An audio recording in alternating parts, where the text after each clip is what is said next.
सदन की कार्यवाही प्रश्नकाल से शुरू की जाती है। इस सेशन के पटल पर 200 प्रश्न चर्चा के लिए आए हैं। प्रश्न संख्या 111।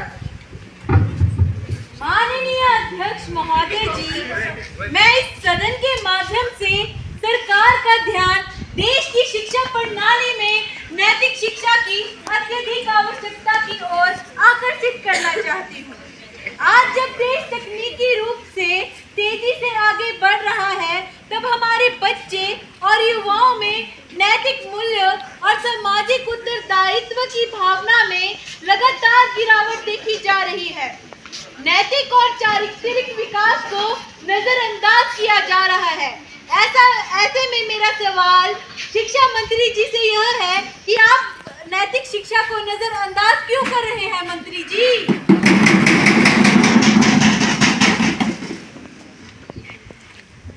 संबंधित मंत्री जी। आदरणीय अध्यक्ष महोदया जी, हम प्रश्न में व्यक्त भावना को स्वीकार करते हैं। एक ऐसी भावना जो हमारे समाज में कई लोगों के साथ प्रतिध्वनित होती है।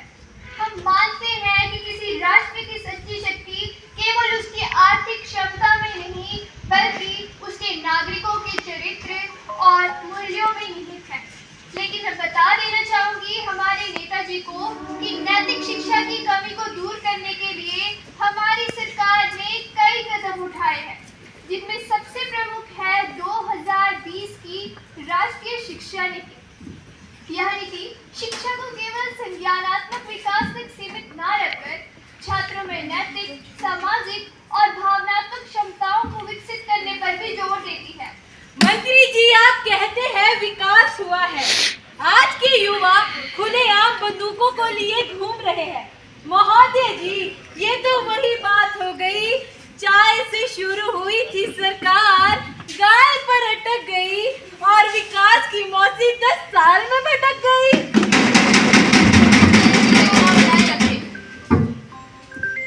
माननीय सभापति जी, हमारे नेताजी भूल गए हैं।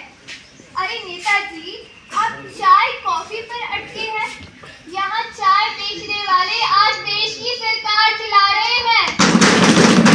आप कहते हैं युवा अनुशासित हो रहे हैं, लेकिन आप ये भी भूल गए हैं कि एनएसएस और एनसीसी से हम अनुशासन की लौ जगाते हैं, देशभक्ति और सेवा भाव से हर युवा को महकाते हैं। और जब हर युवा में देशभक्ति की भावना होगी, तो वो देश में बंदूक नहीं चलाएगा, बल्कि अपने देश के लिए बंदूक चलाएगा। महोदय जी, आजकल बच्चों पर शैक्षणिक दबाव इतना बढ़ गया है, वह 18 घंटे तक पढ़ते हैं, जिनसे उन्हें स्ट्रेस हो जाता है और वो आत्महत्या जैसा बड़ा कदम उठा लेते हैं। कोचिंग सेंटर इतने बढ़ चुके हैं कि पेरेंट्स अपने बच्चों को अच्छे से अच्छे कोचिंग सेंटर में डालने के लिए, उनका भविष्य अच्छा बनाने के लिए उन पर प्रेशर डालते हैं। मंत्री जी, ऐसे में मेरा आपसे यह सवाल है कि आप उनके मानसिक दबाव को कम करने के लिए और उनके शारीरिक विकास के लिए क्या कदम उठा रहे हैं? माननीय नेताजी, अगर आप भूत से निकलकर वर्तमान में जिए तो आपके लिए ज्यादा अच्छा होगा। मैं आपको बता दूं कि शिक्षा मंत्रालय ने जनवरी 2024 में कोचिंग सेंटर्स के लिए विशेष दिशा निर्देश जारी किए हैं। वे 16 साल से कम उम्र के छात्रों का नामांकन नहीं कर सकते। छात्रों के मानसिक स्वास्थ्य के लिए प्रत्येक शिक्षण संस्थान में काउंसलिंग अनिवार्य है।